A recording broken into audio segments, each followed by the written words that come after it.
vie, dans le contrat de nos vies. Tu l'as dit, Seigneur. Tu l'as dit, Seigneur. Tu l'as dit, Seigneur. J'enferme le Saint-Esprit sur vous. J'enferme le Paraclet sur vous. Seigneur, tu l'as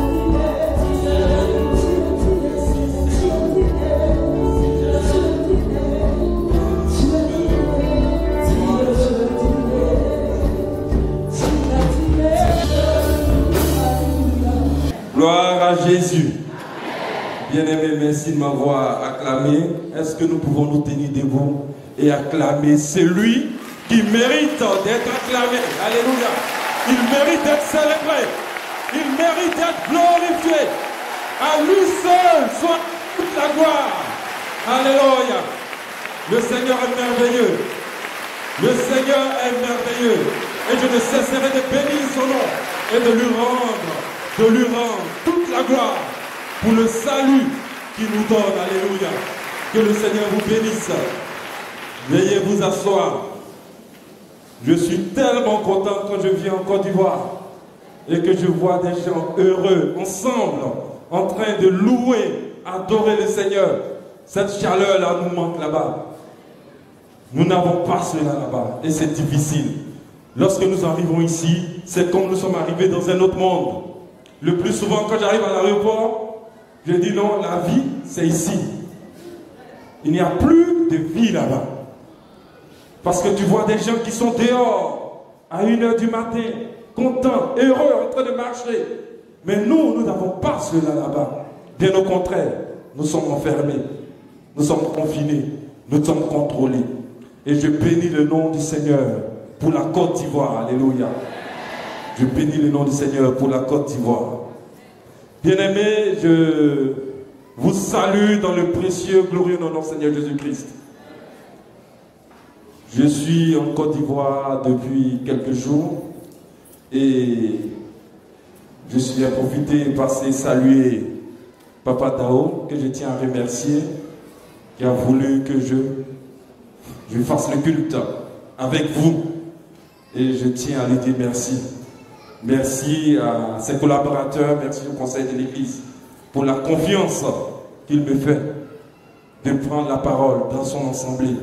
On ne donne pas le pupitre à tout le monde. On donne à quelqu'un qu'on fait confiance. Alléluia. Je tiens à remercier beaucoup Papa Dao. Remercie aussi maman que j'ai vu aujourd'hui au bureau. Après toutes ces années, ils nous ont vu grandir. Ils pourront garder. Je suis promotionnel à leur fils aîné. Allez. Voilà. Que le Seigneur les bénisse. Recevez aussi les salutations de mon épouse. Je suis marié à une ravissante dame, merveilleuse, vertueuse, une femme Annie. Ouais, je vais rendre un peu les gens jaloux. Les femmes Annie sont les meilleures. Alléluia. Cette merveilleuse âme que le Seigneur a mis à mes côtés, elle est un soutien pour moi. Je vous le dis. Tout à l'heure, j'aurai le temps de partager avec vous mon témoignage. Elle était soutien pour moi. Elle était soutien pour notre ministère là-bas. C'est la responsable adjointe de l'AOC, de l'église de Bréchin. Elle est la responsable des jeunes filles. Et elle est aussi responsable d'organisation du côté de AOC nationale d'Italie. Alléluia. Donc elle est vraiment engagée dans l'œuvre de Dieu. Le jeudi, je vais aller rapidement parce que chaque année, elle organise, elle est aussi chantre, elle organise un moment de prière et d'adoration où elle invite des assemblées sœurs, elle invite des païens de la ville et ensemble, nous adorons, nous louons le Seigneur et nous annonçons l'évangile de Jésus-Christ. Amen. Recevez aussi les salutations de mes enfants avec qui je suis venu. J'ai 3. Une de 11 ans, un de 9 ans et la dernière de 6 ans. Ils sont là avec moi pour les vacances, sont venus saluer les grands-parents. Recevez aussi les salutations du pasteur Mao Clément, qui est le directeur de la mission en Italie. C'est lui qui a commencé cette œuvre là-bas. Et par la grâce de Dieu, la mission est en train de grandir. Il y a plus de 700 missionnaires. Et vous recevez aussi les salutations du pasteur Kiesé Antoine, qui est mon superviseur. Nous sommes ensemble sur l'église de Brescia. Et là aussi, toute l'assemblée de Brescia, notre grande assemblée d'environ 70 personnes. Hein. C'est vraiment grand. Ouais. Notre grande assemblée vous salue. Je ne suis pas venu seul. Je suis venu avec un frère de l'église, un responsable de l'église qui était en vacances aussi. Il a sa famille ici, il est venu les saluer. J'ai dit, bon d'accord, tu vas m'accompagner à Port-Dieu. C'est le frère Ndia Alphonse. Il est responsable à l'église de Brescia. Bien-aimé, pour être, je n'ai pas assez de temps, j'aimerais partager mon témoignage de conversion avec vous. Beaucoup me connaissent sous le nom de Pierrot. Quels sont ceux qui me connaissent? Voilà. J'ai grandi dans l'église. Je suis enfant de pasteur. Normalement, un enfant de pasteur doit être quelqu'un de sérieux. Quelqu'un qui a la crainte de Dieu. Mais moi, j'étais le contraire. Il y a beaucoup qui ont l'habitude de dire, ton père est pasteur et tu fais ça. Ton père est pasteur et tu te comportes comme ça. Mais l'enfant du pasteur est aussi un chrétien, aussi un homme. Il doit faire sa rencontre personnelle avec le Seigneur. Le diable, il sait qu'il ne peut pas avec nos parents, avec nos pères. Donc il s'attaque aux enfants, vous le savez bien, qui sont aussi fragiles. Et chaque personne doit faire sa rencontre avec le Seigneur. Moi, quand j'ai ouvert mes yeux, c'est-à-dire lorsque je suis né dans l'église. J'ai grandi dans l'église. Tout ce que je fais, c'est l'église. Mais il fallait qu'un jour, je fasse une rencontre personnelle avec le Seigneur. Il y a environ 16 ans de cela, en 2005, j'ai décidé d'aller à l'aventure, d'aller en Italie.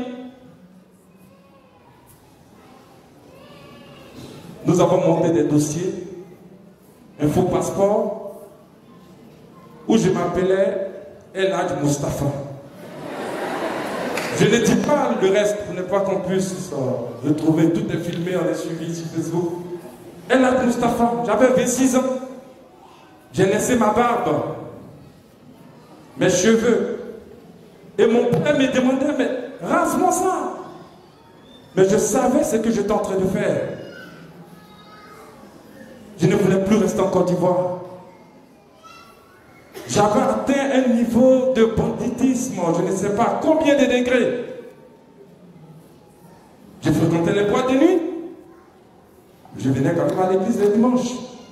Je jouais à la batterie à l'église. On cherchait des femmes. On avait des copines. On buvait. On fumait. On avait des groupes d'amis. Mais on venait toujours à l'église. J'étais un véritable païen. Jusqu'à ce que je décide d'aller à l'aventure. Et lorsque je partais, je m'appelais El Hadj Mustafa. Je ne rentrerai pas dans les détails, je suis passé par le Ghana. Il y avait des gens qui nous avaient pris où on devait payer 1 million. Mais lorsque j'ai pris le document, en une semaine, je devais trouver 1 million de francs. Je n'avais pas un rond sur moi. C'est-à-dire lundi. Et le lundi qui suivait, c'était un lundi de Pâques, je devais avoir 1 million. Je n'avais pas un rond sur moi. Je suis allé donc voir une de mes sœurs qui travaillait au plateau avec mon petit frère et je lui ai montré le passeport.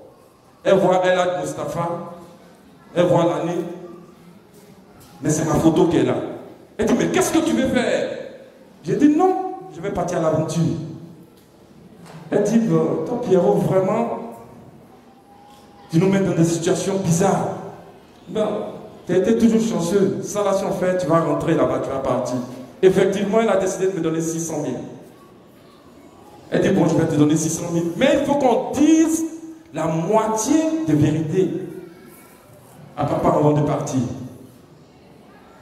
Et du lundi jusqu'au vendredi, j'ai cherché de l'argent que je n'ai pas eu. Je savais que j'avais 600 000. Qu'elle pouvait me donner 10 000. J'ai dit à mon père que je vais au Ghana, passer quelques jours et puis chercher à demander le visa pour l'Angleterre. J'étais en complicité avec un cousin qui vivait en Angleterre qui était venu. Et mon père m'a donné 250 000. J'étais alors, j'avais en ce moment 850 000. J'ai dit à mon père que ça ne suffisait pas. Il m'a dit, une semaine au Ghana, 250 000 peuvent te suffire. Il ne savait pas ce qu'il y avait derrière. Ma soeur qui était complice avec moi a commencé à la soeur, donne-lui de l'argent, donne-lui de l'argent. Il m'a dit, l'argent que tu vois là ne m'appartient pas. C'est l'argent de l'église. Je ne pourrais pas donner sa pierre au poil de Ghana. Et il m'a donné les 250 000. J'avais une copine qui était aux deux plateaux, que je suis allé saluer. Ses parents étaient bien placés. Lorsque je suis allé lui dire au revoir, elle a levé 200 000 pour me donner. J'avais 1 50 000. On était dimanche soir. Le lundi matin, il y a une de mes sœurs, qui s'appelle Josette, qui est au Canada, qui faisait la couture. Et elle a appris dans les coulisses là que je m'en vais, mais c'est pas sûr que je revienne. Elle m'a donné 100 000. J'étais à 1 150 000. Ma soeur qui m'avait donné ces 600 000 m'a appelé encore, elle m'a dit de venir prendre 100 000 chez elle. J'étais à 1 250 000. En une semaine. Et je me suis rendu au Ghana. Mais il y a quelque chose qui va se passer au Ghana. Lorsque nous sommes arrivés, le même jour, on était une dizaine. Le même jour, je devais embarquer. Et je suis allé saluer des amis qui fréquentent au Ghana. J'avais été accompagné, il ne faudrait pas que j'oublie ça, par un frère, un ami avec qui j'avais fréquenté à Aimé Césaire. Et ce jeune-là m'avait beaucoup aidé. Il apprenait que je partais. Il a dit, je vais t'accompagner jusqu'au Ghana. Il dit, d'accord, Simplice, tu peux m'accompagner. Je l'ai laissé à l'hôtel où on était logé. Et je suis allé dire au revoir à des amis. Et pendant que j'étais hors de l'hôtel, les deux Camourassiens, comme on dit, les deux passeurs là, étaient en train de discuter. Il y a un qui disait, mais El Hadj là, son papier là n'est pas bon. S'il va, ils vont l'attraper. L'autre dit, mais laisse-le partir, tout compte fait, il a déjà payé. Et cet ami qui était avec moi là, a entendu ces choses-là. Il est rentré, il dit, mais s'il y a un problème, ne faites pas partie, mon frère.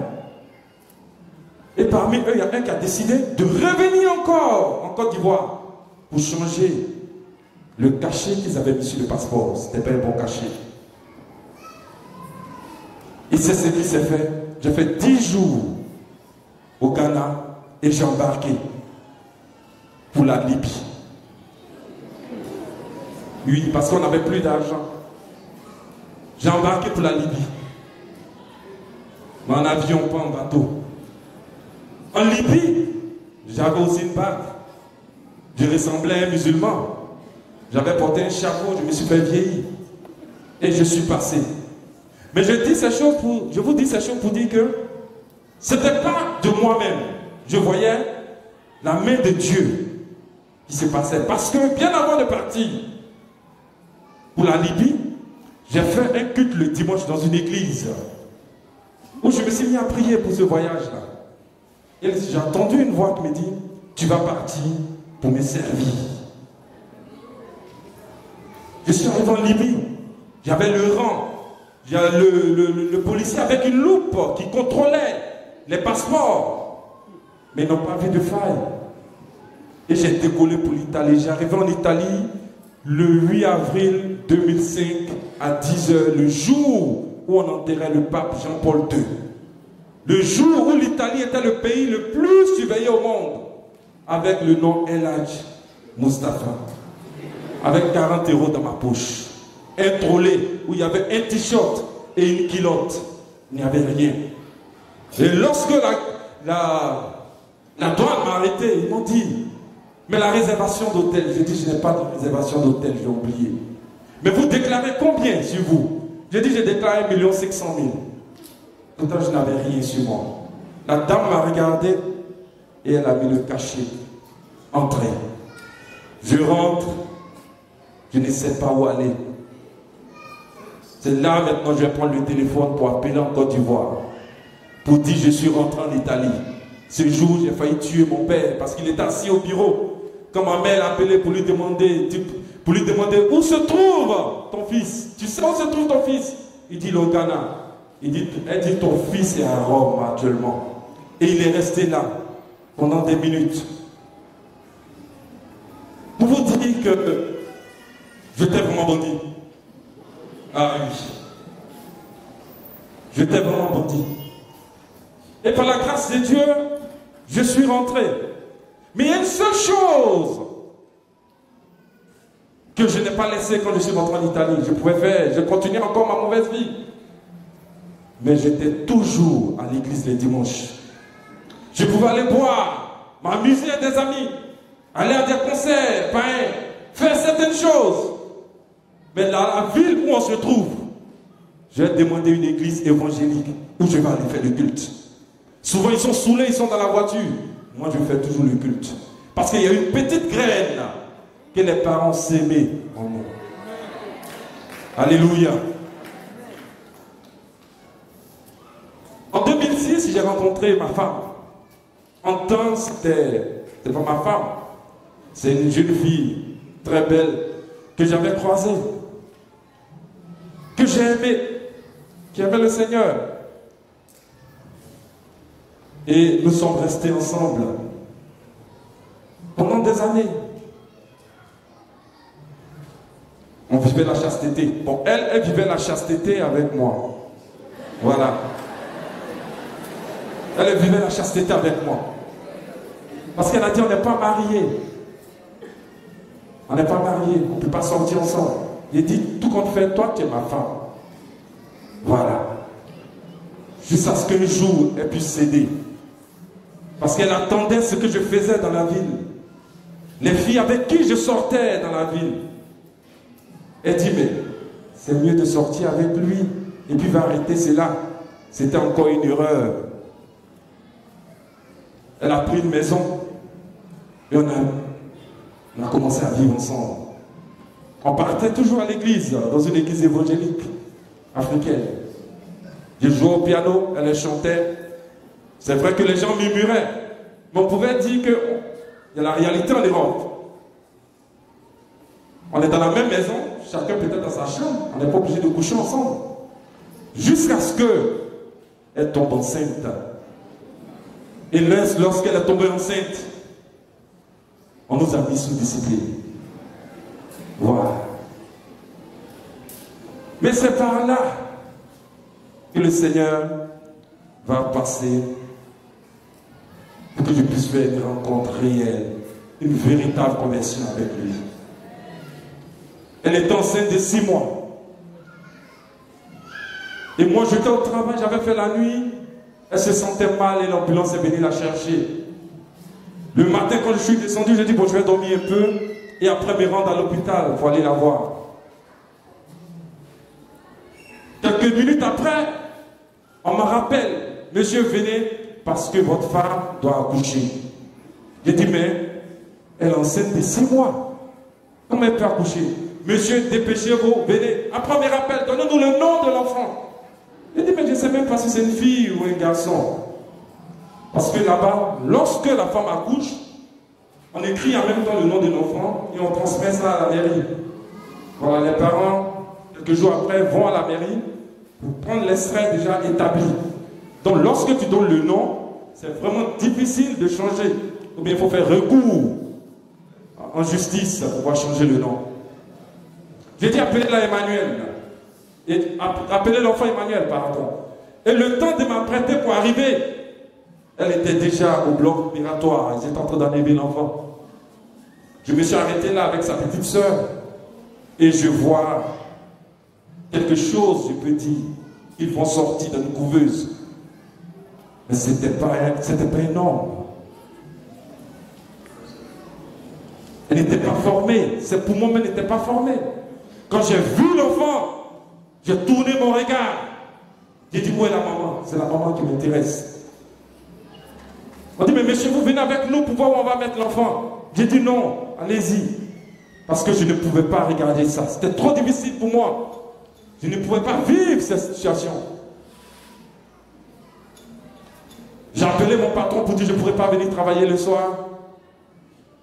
Parce que ma femme a accouché. Il m'a dit, viens. Il m'a donné 200 €. Il dit, va t'amuser. J'ai appelé mon meilleur ami. Il dit, ah là, c'est chaud. Julie a accouché. On dit de garder mon téléphone allumé. On ne sait pas si l'enfant va vivre ou l'enfant ne va pas vivre. Parce qu'elle-même, elle n'a pas vu la petite. On lui a dit de tourner la tête. Ils ont enlevé l'enfant. On dit, pour ne pas que ça retraumatise. Ils l'ont seulement pesé. Elle pesait 550 grammes. 550 grammes. Elle était toute petite. Et j'étais maintenant confronté à une situation difficile. Il fallait assumer cela. J'étais devant la réalité. Tout seul, il n'y avait personne. J'ai appelé mon meilleur ami. Il dit, viens. Il dit, est-ce qu'il y a les pieds? J'ai dit, viens, on va enterrer le cadavre aujourd'hui. Il a fermé son téléphone. Mes amis ont fermé leur téléphone. Parce que c'était chaud. C'est mon père que j'ai appelé. Qui a parlé avec moi, qui m'a encouragé. J'ai appelé le pasteur dans l'église où on allait. Qui a parlé avec moi, qui m'a encouragé. J'ai appelé deux de mes sœurs. Qui m'ont dit, appelle-la Bérénice. Celle qu'en Côte d'Ivoire, sans se concerter. Bérénice qui veut dire victoire. Ils m'ont encouragé. Et je me suis retrouvé avec 2 heures dans un kebab, dans un maquis, une bière devant moi, assis tout seul.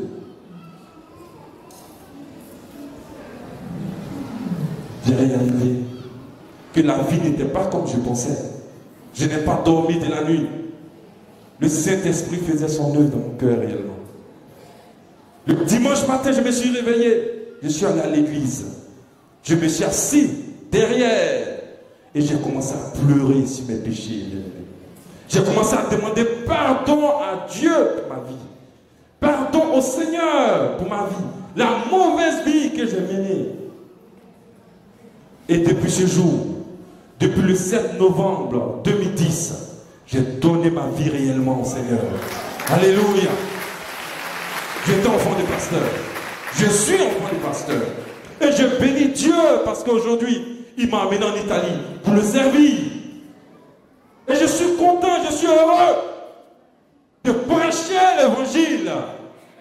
Je suis content de parler la parole de Dieu, de parler de Jésus à mes amis. Je n'ai pas honte.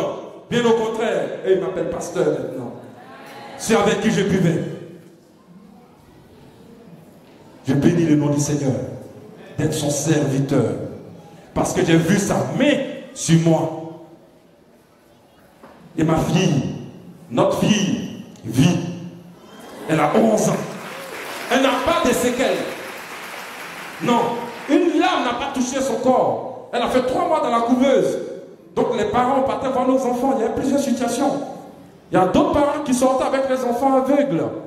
Ils disent pourvu que notre fille vive. Paralysée. D'autres ont opéré le cœur qui sont restés.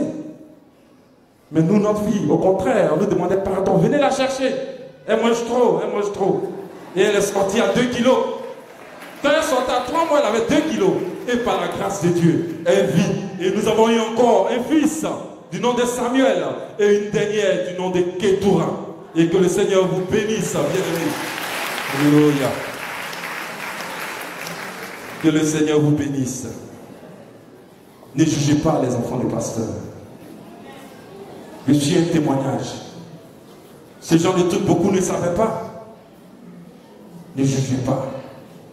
Même vos enfants, s'ils vivent mal, ce sont des braqueurs, ce sont des drogués. Bien au contraire, démontrez-leur de l'amour, acceptez-les, afin qu'ils fassent une rencontre personnelle avec le Seigneur. Chacun de nous a fait une rencontre personnelle avec le Seigneur. On n'est pas chrétien, on devient chrétien, on devient enfant de Dieu. Alléluia. Bien aimés, rapidement, nous allons prendre nos Bibles. Et nous allons lire dans le livre de Philippiens. Philippiens 4, le verset 8. Ce matin, je voulais que nous nous entretenions sur un sentiment qui peut faire du bien à l'homme et aussi qui peut détruire l'homme. Ce sont les pensées de l'homme. Les pensées de l'homme peuvent être positives comme négatives.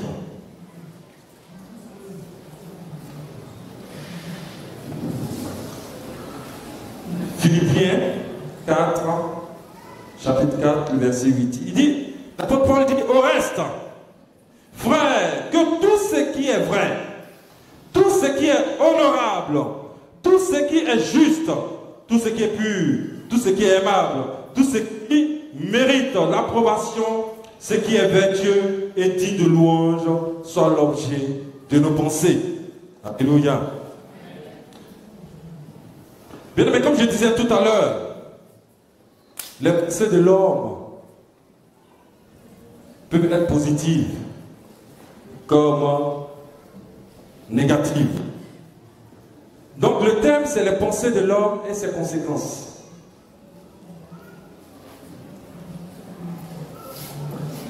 Bien aimé, le système mondial nous encourage à compter sur nous-mêmes. Le système mondial nous impose un contrôle sur tout ce que nous faisons. Et aujourd'hui, l'homme ne cherche plus à plaire à Dieu. Mais bien au contraire, l'homme cherche à réussir, à avoir de l'argent. L'homme cherche à devenir riche. L'homme cherche à réussir sa vie. Et nous oublions ce qui est essentiel à notre existence. Tout en cherchant à voler, il y a des gens qui réfléchissent, qui pensent comment faire pour voler, comment faire pour tromper. Et c'est le système de ce monde qui nous impose cela. Et certains deviennent même des spécialistes dans le vol.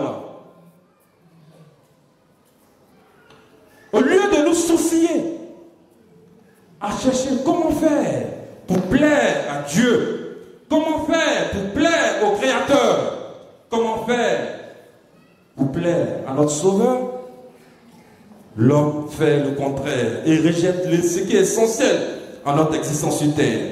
Et cette attitude ce matin, très rapidement, va nous amener à nous poser des questions et aussi à en répondre. Le premier point, quel doit être le sujet de nos pensées? Et le deuxième point, quel impact les pensées produisent sur la vie de l'homme en général? Mais si vous voulez, sur la vie du chrétien. Le premier point, quel doit être l'objet de nos pensées? Les pensées ont une grande influence sur la vie de l'homme. C'est pour cela l'apôtre Paul, inspiré par le Saint-Esprit, dit au reste, frères, que tout ce qui est vrai, tout ce qui est honorable, tout ce qui est juste, tout ce qui est pur, tout ce qui est aimable, tout ce qui mérite l'approbation et ce qui est vertueux et digne de louange soit l'objet de nos pensées. Bien-aimés, qu'est-ce qui est vrai? Qu'est-ce qui est vrai qui doit alimenter notre pensée? Qu'est-ce qui est vrai? Qu'est-ce qui est vrai que nous devons annoncer aux autres? Ce qui est vrai, c'est qu'il y a un seul Dieu. Alléluia.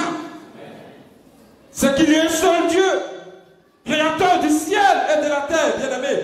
C'est ce qui est vrai et c'est ce qui doit alimenter nos pensées.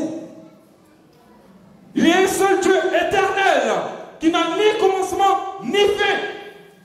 C'est ce qui est vrai, bien-aimé. Il y a des gens qui peuvent se présenter à nous. Les documentaires peuvent nous montrer certaines choses. Pour ceux qui regardent Discovery Channel, on nous dit qu'il y a eu un Big Bang. Un coup comme cela, puis il y a eu le monde. Et on fait des documentaires. Bien-aimé, c'est pas vrai. On nous dit que l'homme vient du singe. Mais moi, Pierrot, tu ne viens pas du singe, je ne crois pas. Et il y a des gens qui croient en cela. Et c'est ce que le monde nous impose. Bien-aimé, c'est pas vrai. Il y a un seul Dieu, créateur du ciel et de la terre. Il y a un Dieu qui t'a créé, qui est omniprésent, omniscient, omnipotent. Alléluia. C'est ce qui est vrai, c'est ce qui doit alimenter nos pensées. Qu'est-ce qui est vrai? Qui doit alimenter nos pensées et qui doit nous caractériser. C'est que Jésus est le seul sauveur de l'humanité. Non, je n'ai pas entendu amen. C'est que Jésus est le seul sauveur de l'humanité. Bien-aimé, il n'y a point d'autre sauveur à part lui. Alléluia. Il n'y a point d'autre sauveur. Dans ces derniers temps, nous voyons certaines personnes, des prophètes, des soi-disant prophètes, des gens de cris de minuit, en parlant de mon cousin quelque part là-bas. Les prophètes des derniers temps, bien-aimés, c'est pas vrai. Ce qu'ils disent. Quand tu vas en Tchétchénie, il y a un monsieur qui s'est fait passer pour Jésus qui est revenu. Mais je crois qu'ils l'ont arrêté dernièrement. Où tous ces adeptes devaient lui donner tout leur pied. Et il faisait une coiffure, je ne sais pas, comme Jésus, je ne sais pas, puisque eux, ils ont vu Jésus. Bien aimé, ce n'est pas vrai, ces choses-là.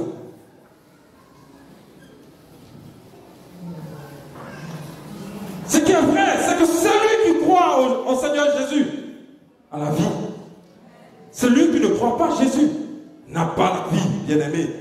C'est ce qui est vrai. Ce qui est vrai, c'est que Jésus est Dieu. Et cela doit alimenter nos pensées.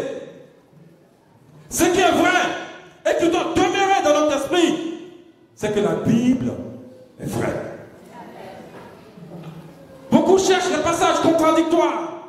Beaucoup cherchent des interprétations à la Bible pour montrer que la Bible n'est pas vraie. Bien-aimé, j'aimerais te dire, de la Genèse jusqu'à l'Apocalypse, tout ce qui est écrit est vrai. Alléluia. Parce que toute écriture est inspirée par Dieu. Et c'est Dieu qui est inspiré.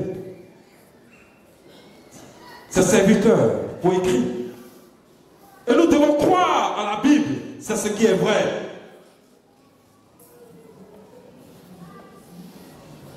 Qu'est-ce qui est vrai? Qui doit alimenter nos pensées. Qu'est-ce qui est vrai qui doit nous caractériser? Qui ne doit pas quitter notre esprit. Et que nous devons annoncer. C'est que dans Genèse 2, le verset 24, il est écrit: l'homme quittera son père et sa mère et s'attachera à sa femme. Et les deux deviendront une seule chair. Mais qu'est-ce que le monde nous montre aujourd'hui? Le monde nous dit que l'homme quittera son père et sa mère et s'attachera à un homme. Le monde nous montre aujourd'hui que la femme quittera ses parents et s'attachera à une femme. Peut-être ici, vous ne voyez pas. Mais nous qui vivons en Europe, nous voyons ça. Et c'est une réalité que le monde nous impose. Ce sont des pensées qu'ils veulent nous imposer, bien-aimés. J'ai travaillé dans une maison de mode. Je ne dirai pas le nom, parce qu'ils sont une très grande maison de mode. Je m'occupais de la sécurité des mannequins. J'ai travaillé pendant des années là-bas. Au début, lorsque je suis arrivé, que les garçons là s'embrassaient entre eux, ça me faisait bizarre. Souvent je suis arrêté, je les regarde et puis j'ai envie de les frapper. Mais ils s'embrassent bien même devant moi. Et je suis arrêté. Même les mannequins, elles s'embrassent entre elles. Et puis je suis là. Je suis en train de travailler. Ça me fatiguait. Mais il faut travailler. Arrivé à un certain moment, ça commençait à rien me dire. Souvent, je me disais, il est beau, hein, celui-là. J'ai commencé à les apprécier. J'ai participé à leur conférence. Et dans leur conférence, ils disaient, nous dirigeons le monde aujourd'hui. Le monde nous appartient. Ce que je vous dis, ce n'est pas faux. C'est devant moi, ils disent ça. Et nous le voyons. Aujourd'hui, ils ont pris tous les postes stratégiques du monde. Les parlements, ce sont eux. Les ministres, ce sont eux. Et ils veulent nous inculquer ces pensées. Bien aimé, je vous dis que ce n'est pas vrai. Et ça ne doit pas alimenter notre pensée. Nous devons nous éloigner de ces choses. Nous ne devons pas croire en ces choses. Ce n'est pas vrai, c'est démoniaque. Les hommes nous imposent ces genres de choses-là. des francs-maçons. Et on faisait la sécurité. Souvent, je partais travailler sans savoir ce que je faisais. J'étais opérateur de sécurité. VIP, mode, tout ça. Une fois, ils m'ont laissé dans une chambre. Si vous voulez, dans une salle où ils ont exposé des habits que personne ne devait voir.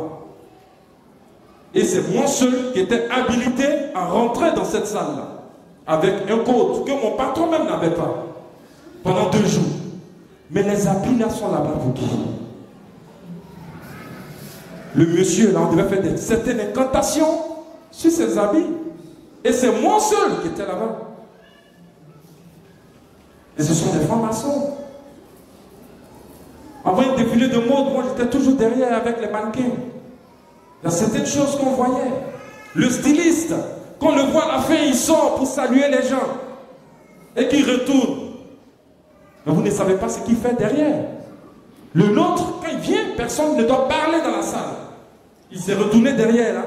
Il se couche pendant un moment.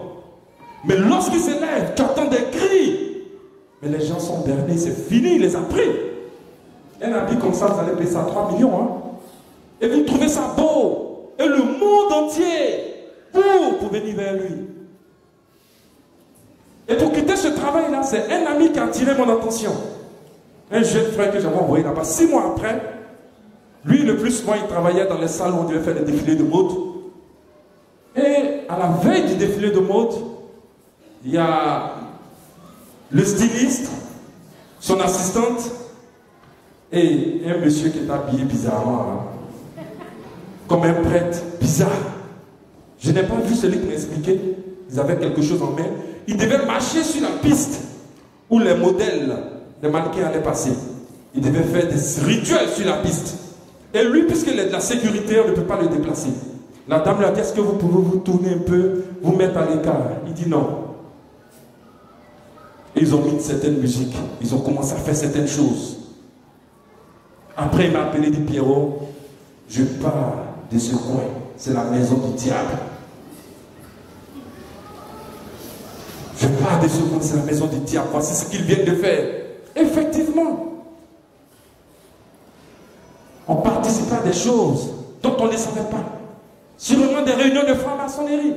Mais ils nous donnaient aussi beaucoup d'argent. On ne savait pas. Ils faisaient des fusions diaboliques.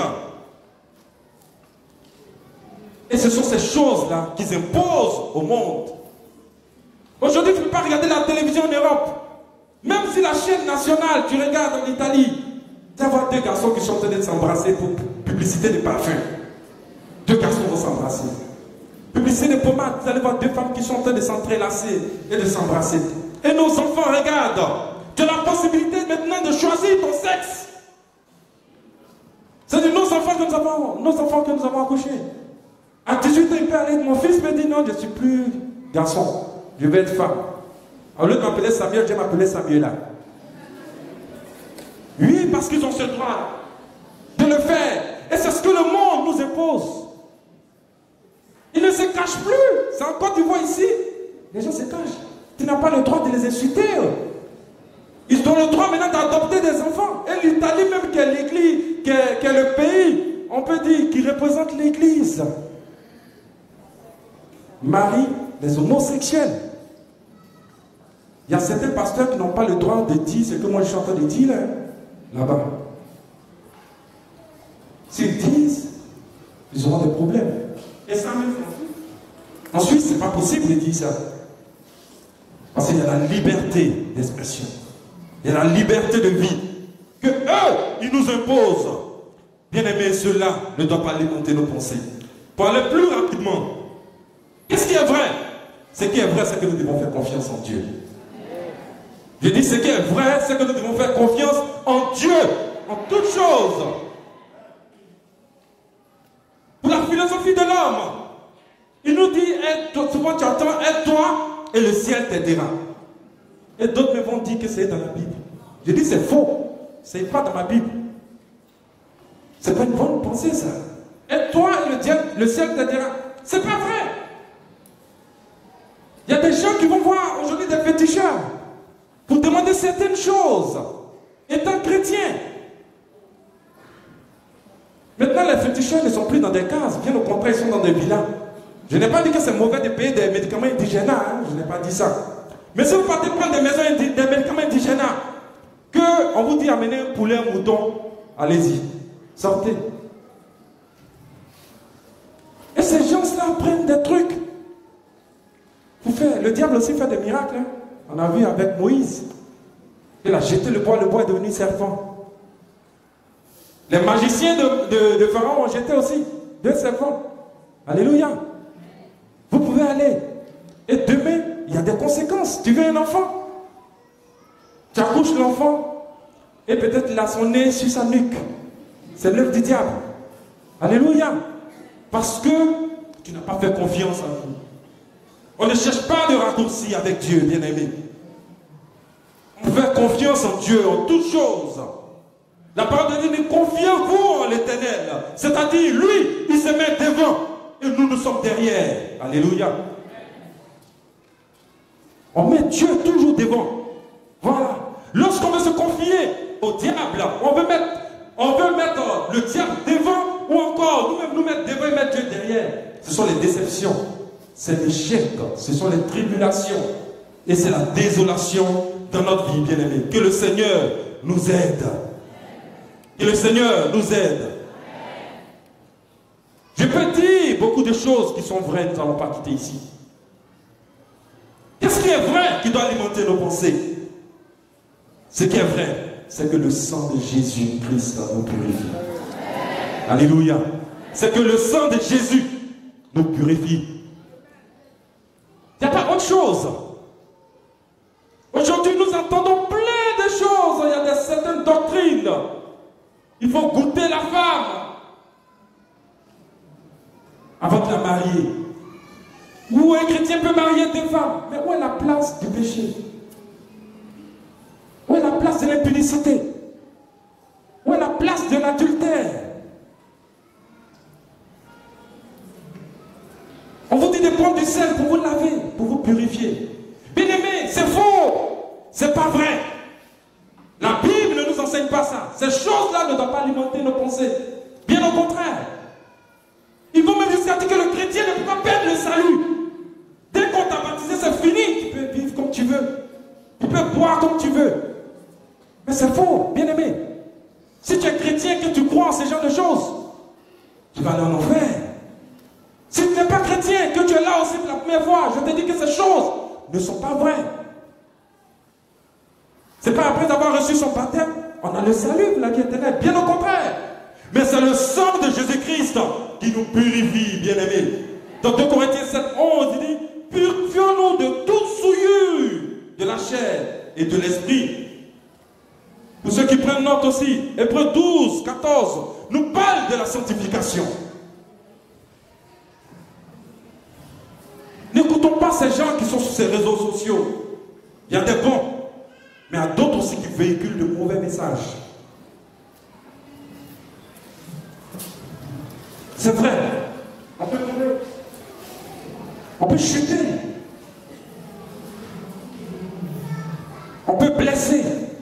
On peut tuer. Mais quels que soient les degrés de péché, sache que le sang de Jésus-Christ nous purifie, nous lave. C'est ce qui doit alimenter nos pensées. Et c'est ce qui est vrai. Il dit à la suite, tout ce qui est honorable. Honorable veut dire quoi? Honorable veut dire qui fait honneur ou encore qui attire du respect. Qu'est-ce qui est vrai? Qui doit être honoré? Qui mérite d'être honoré? Bien aimé, c'est Dieu. Alléluia. Lui seul mérite d'être honoré, mérite d'être glorifié, mérite d'être célébré, mérite d'être magnifié, mérite d'être acclamé. Alléluia.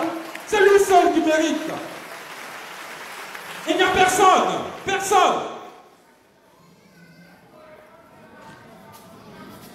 Alléluia. Il mérite notre adoration. Est-ce que tu as la crainte de Dieu, bien-aimé? Est-ce que tu as la crainte de Dieu, bien-aimé? Est-ce que tes pensées honorent Dieu? Nous devons honorer aussi nos parents biologiques. C'est très important. Alléluia. Parce que la parole de Dieu nous dit dans Exode 2, verset 12, honore ton père et ta mère, afin que tes jours se prolongent. Nous tous connaissons ce verset. Mais hélas, de nos jours, nous voyons des parents qui ont même peur de parler à leurs enfants. Et là, je voulais m'adresser aux jeunes comme moi. Il y a des parents qui ont peur de parler à leurs enfants. Pour rien même, on les traite de sorciers ou de sorcières. Mais c'est parce que la parole de Dieu nous enseigne. Mais imagine-toi ton père que tu ne voyais pas à la maison. Pendant combien de temps qu'il est toujours en train de chercher de l'argent pour vous amener, pour vous scolariser. Ta mère qui est toujours à la cuisine pour te nourrir. Aujourd'hui, elle est devenue ta sorcière. Il est devenu ton sorcier. J'ai dit, bon, même s'il est sorcier, mais toi tu es chrétien. Celui qui est en toi est plus fort que le sorcier. Amen. Non, tu n'as pas bien dit amen. En fait, tu ne crois pas. Même si ton père et ta mère sont des sorciers, celui qui est en toi est plus grand que le sorcier. Toi, la parole de Dieu te dit, honore ce sorcier-là. Honore cette sorcière. C'est ce que la parole de Dieu nous recommande. Nous devons honorer nos pasteurs, nos pères spirituels. Nous devons honorer nos frères et sœurs à l'église. Alléluia. C'est ce que la parole de Dieu nous recommande. Il dit à la suite, tout ce qui est juste et pur. Juste signifie ce qui est conforme au droit, à la raison et à la justice. Bien aimé, nos pensées doivent être en harmonie avec les normes de sainteté fixées par Dieu. Nos pensées doivent être en harmonie avec les normes de sainteté fixées par Dieu. Je voulais prendre l'exemple de quelqu'un que j'aime beaucoup dans la Bible. C'est mon frère Zachée. Zachée était un collecteur d'impôts, si vous voulez, comme ceux qui travaillent aujourd'hui au trésor, à la douane, des trucs comme ça. Mais lorsque Jésus est rentré chez lui,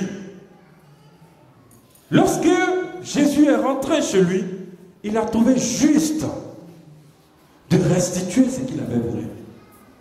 Alléluia. Il a trouvé juste de restituer ce qu'il avait volé. Il est rentré en lui-même.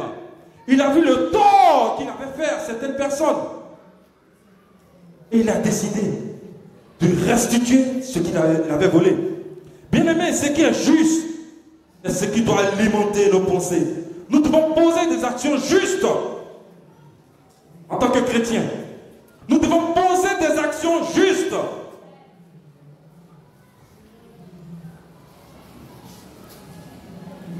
Nous devons poser des actions justes.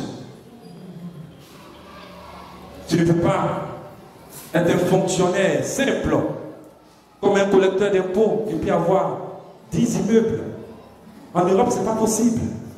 Ils vont t'attraper, ils vont savoir que déjà, l'argent que tu prends là, ton salaire ne te permet pas de construire ça. Si tu prends l'argent qui ne t'appartient pas, c'est du vol. Ce n'est pas juste. Et cela ne doit pas alimenter nos pensées.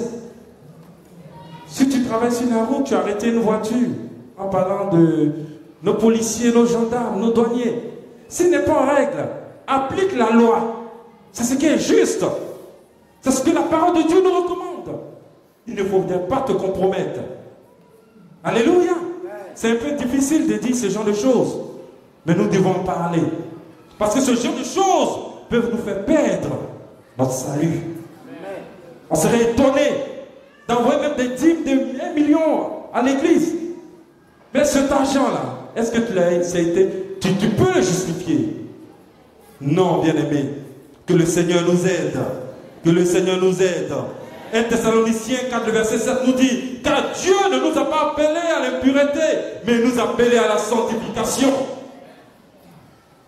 C'est pas juste, c'est pas pur, c'est pas sain de sortir avec le mari de quelqu'un, ou encore avec la femme de quelqu'un. C'est de tout ça que je suis en train de parler. C'est pas juste, c'est pas pur. Que le Seigneur nous aide. Alléluia. Il dit, pour aller rapidement pour finir, que tout ce qui est aimable, aimable veut dire ce qui mérite d'être aimé. Bien aimé, on doit aimer Dieu. Dieu, parce que la parole de Dieu nous le dit dans Marc 12, le verset 30, il est écrit, tu aimeras ton Seigneur, ton Dieu, de tout ton cœur, de toute ton âme, de toute ta pensée, de toute ta force. Il faut aimer Dieu. Il faut aimer ton mari. Il faut aimer ta femme. Il faut aimer ton enfant. Je le disais tout à l'heure. Il faut aimer ton enfant, quel que soit ce qu'il est. On avait un ami, un enfant de pasteur aussi. Nous, on l'a surnommé le Père Abraham. Parce qu'on avait déjà, on avait peut-être 21 ans, 22 ans, lui, il avait 6 enfants. Oui. Il avait 6, je vous dis pas, je vous dis la vérité. Ces filles-là, quand elles se présentent devant son père, il dit, il n'y a pas de problème. Il met le nom, chaque mois, venez prendre telle somme. Mais son père l'aimait. Alléluia. Son père l'a jamais rejeté. Comme moi, mon papa va me chercher à la rue Princesse jusqu'à 4 h du matin. Il va me frapper. Mais le culte à Yepougonga, dans le temps, commençait à 6h30. À 6h30, je suis assis à l'église. Regardez aujourd'hui, s'il n'avait pas démontré de l'amour. Si mes parents n'avaient pas démontré de l'amour et de la patience. Ton enfant est un braqueur, ne le cherche pas de la maison. Même s'il vient, qu'il ne voit même pas la porte pour pouvoir rentrer, il dandine. Attrape sa main, fais-le rentrer. Il faut prier pour lui. Il faut s'aimer cette petite graine-là. Aimez vos enfants, quels que soient ce qu'ils sont. Il faut aimer ta belle-mère. Même si elle vient chez toi pour faire un jour, elle fait 1 mois, 2 mois, 3 mois. Il faut l'aimer. Il ne faut pas dire cette vieille-là, j'attends qu'elle meure. Elle me fatigue trop. La parole de Dieu te dit d'aimer, alléluia. Je n'attends pas beaucoup d'amen. Il faut aimer ta belle-mère, même si elle vient puis elle passe dans ton foyer. La parole de Dieu dit de l'aimer, alléluia. Gloire à Jésus. Aimons-nous les uns les autres. Il faut aimer ton frère, il faut aimer ta soeur. À l'église. Même dehors, ta voisine de quartier, même si elle ne connaît pas le Seigneur, il faut l'aimer, il faut démontrer de l'amour. Alléluia. Il dit tout ce qui mérite l'approbation. Cela veut dire tout ce qui peut être sujet de réputation. Nous devons la demander l'approbation de Dieu, du Seigneur dans tout ce que nous faisons. On ne s'élève pas comme cela. Même si tu dois entreprendre quelque chose, demande à Dieu. Soit de te parler, de te montrer des signes. Tu dois faire un business, un commerce avec quelqu'un. Est-ce que cette personne est bonne? Demande l'approbation de Dieu. Surtout dans le choix de ton conjoint, ton mariage. Demande l'approbation de Dieu. Demande des signes à Dieu. De peur que tu maries quelqu'un qui va te fatiguer demain. Alléluia. Ne perds pas courage. Ne va pas dehors pour prendre pour amener dans l'église. Et après, c'est la déception. C'est la catastrophe. Il faut toujours demander l'approbation de Dieu. Il dit à la suite, tout ce qui est vertueux est digne de louange. Vertueux signifie, désigne l'excellence morale. Être digne de louange, c'est un sujet d'éloge. C'est ça, vertueux. Qu'est-ce qui est sujet d'éloge? Qu'est-ce qui est digne de louange? C'est Dieu seul. C'est lui qui doit être glorifié. On ne peut pas adorer un bois. On ne peut pas adorer une statue. On ne peut pas adorer une rivière. C'est pas possible. Ce sont des trucs qui ne sont pas sujets de louange. Ce ne sont pas des choses vertueuses. Tu ne peux pas t'arrêter et parler à une statue. Mais elle va te dire quoi? Ou bien te mettre devant une rivière et puis faire des incantations. Mais c'est mieux d'adorer celui qui a créé la rivière. C'est très simple. Ce ne sont pas des choses dignes de louange, bien aimés. Ce ne sont pas des choses vertueuses. Et pour terminer, pour le deuxième point, quel impact les pensées produisent dans la vie du croyant? Quel impact? Ou encore dans la vie de celui qui n'est pas chrétien. Bien aimé, ce qui occupe notre esprit détermine nos actes et nos pensées. Ce qui occupe notre esprit détermine l'acte que nous allons poser. Si tu penses à fait du mal à quelqu'un, tu vas finir à passer à l'acte. Si tu penses tuer quelqu'un, que tu médites cela, tu vas finir par tuer cette personne. Souvent, il faut éviter de dire, je vais te tuer. Je vais te tuer, tu me fatigues, je vais te tuer. Mais tu vas tuer la personne. Parce que cette pensée que tu as alimentée va finir dans des actes. Alléluia. Les mauvaises pensées produisent le péché dans notre vie. Et nous fera tomber. Va nous éloigner de la face de Dieu. Les mauvaises pensées nous éloignent, bien-aimés, de Dieu. Les mauvaises pensées sont en horreur à l'Éternel, mais les paroles agréables sont pures à ses yeux. Proverbe 15, le verset 26. Dieu a la haine pour les mauvaises pensées. Il y a des mauvaises pensées qui ont détruit des foyers. Des mauvaises pensées qui ont divisé des églises. Des mauvaises pensées qui ont créé des guerres dans ce monde. Je pensais qu'ils avaient la bombe atomique. On les a attaqués. En fin de compte, on réalise qu'ils n'avaient pas la bombe atomique. On pensait qu'ils avaient la bombe atomique. Pensez. Les mauvaises pensées détruisent, bien-aimés. Que le Seigneur nous aide.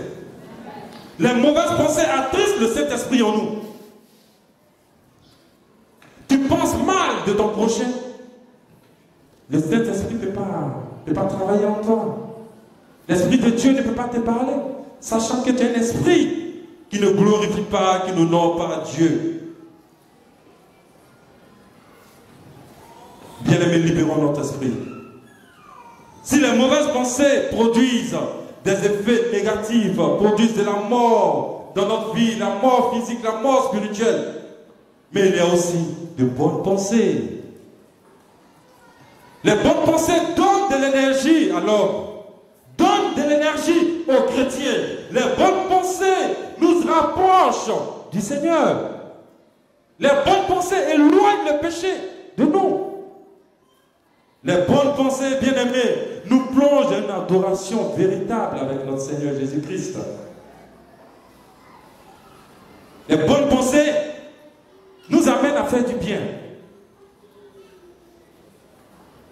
Les bonnes pensées nous amènent à aimer les autres. Bien-aimés, les bonnes pensées doivent toujours alimenter notre esprit. Bien-aimés frères et sœurs, ou encore quelqu'un qui est là ce matin, pour la première fois, j'aimerais te dire que Dieu est vrai. Il est vrai, c'est le seul créateur. Jésus est le chemin, la vérité et la vie.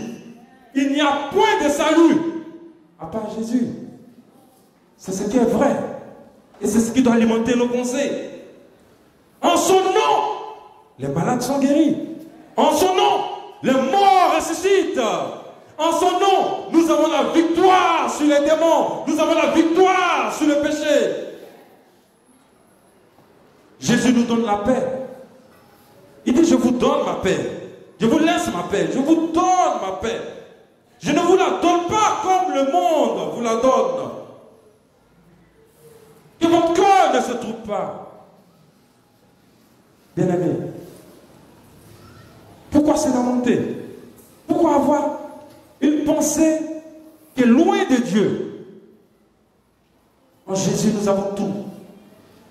En Jésus, nous avons tout. Et je suis un témoignage vivant. Je n'ai pas parlé de quelqu'un d'autre. Je n'ai pas eu honte de parler de moi. Bien au contraire, aujourd'hui, je suis une nouvelle créature. Je suis une nouvelle créature. Et je ne manquerai de glorifier le nom du Seigneur pour ce qu'il a fait dans ma vie. S'il l'a fait pour moi, il le fera pour toi. Alléluia. Bien-aimés, ce sont ces pensées-là que le Seigneur a mis sur mon cœur. Nous allons nous tenir debout avec votre permission. Difficile est le chemin qui mène au paradis. Mais si tu te donnes à Jésus, tu auras